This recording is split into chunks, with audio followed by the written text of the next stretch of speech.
Selamat datang di channel YouTube Dokter Kampung.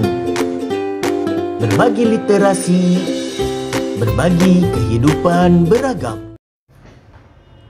Berjumpa lagi dengan saya Sumardi di kajian-kajian filsafat ilmu. Kali ini kita akan bahas tentang sarana berpikir ilmiah. Nah, teman-teman, dalam melakukan kegiatan ilmiah, sarana berpikir ilmiah itu diperlukan untuk melakukan kegiatan ilmiah supaya teratur juga berjalan dengan baik. Nah, sarana berpikir ilmiah menurut kajian-kajian filsafat ilmu setidaknya ada 4. Pertama bahasa, logika, matematik, dan yang keempat adalah statistik. Nah, keempat sarana berpikir ilmiah ini ya sangat berperan dalam pembentukan ilmu, juga membantu proses metode ilmiah untuk mendapatkan ilmu serta teori-teori yang lain. Nah, cara menggunakan bahasa, logika, matematik, dan statistik sebagai sarana berpikir ilmiah itu diantaranya seperti ini. Pertama, bahasa.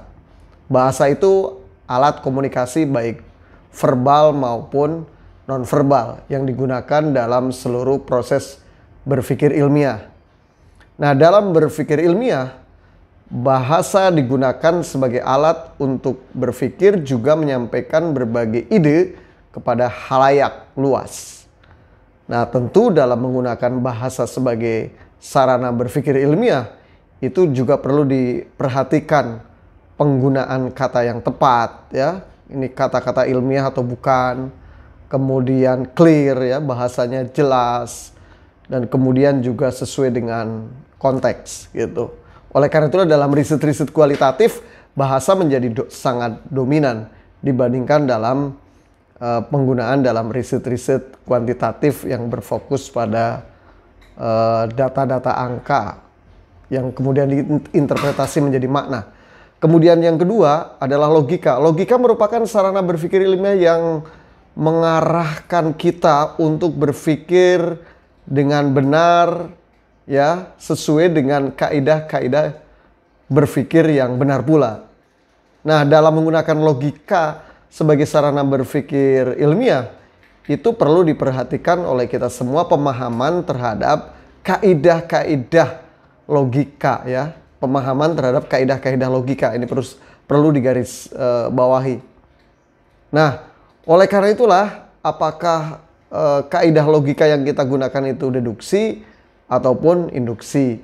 Nah, logika ini membantu dalam merumuskan argumen yang valid, juga memastikan bahwa kesimpulan yang kita rumuskan itu sesuai dengan premis, sesuai dengan teori, ya, sesuai dengan metode, sesuai dengan pokok masalah, sehingga kemudian kesimpulannya benar dan valid, ya, valid, benar dan akurat lah, kira-kira begitu.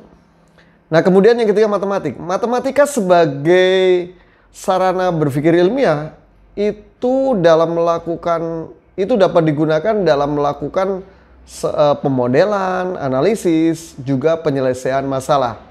Nah, dalam menggunakan matematik sebagai sarana berpikir ilmiah itu perlu diperhatikan juga ya pemahaman kita terhadap konsep-konsep matematik yang relevan dengan masalah yang kita kaji. Nah, matematik ini dapat digunakan untuk merumuskan misalkan persamaan ya, kemudian menghitung atau juga menginterpretasikan data. Nah, keempat statistika ya, atau statistik ini digunakan dalam sarana berpikir ilmiah dalam mengumpulkan, menganalisis, dan menginterpretasi data.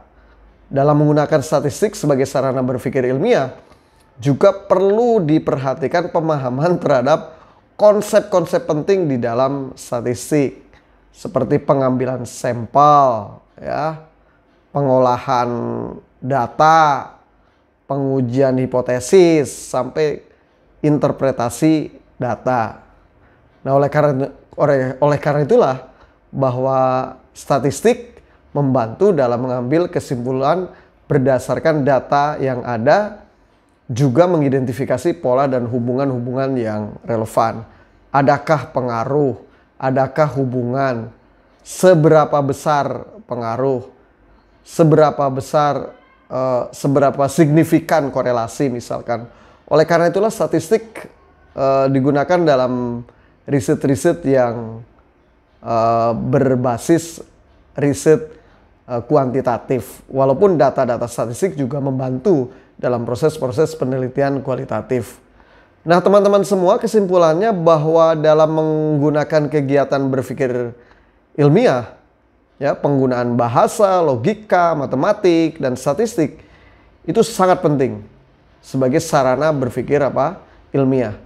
Nah, masing-masing sarana tersebut, sebagaimana saya jelaskan tadi, memiliki peran yang khas dalam membantu merumuskan masalah, menganalisis data, sampai kemudian bagaimana kita merumuskan kesimpulan yang valid dan tepat. Nah, nanti kita akan kaji lebih detail bagaimana masing-masing sarana dalam proses sebagai sarana berpikir ilmiah. Terima kasih.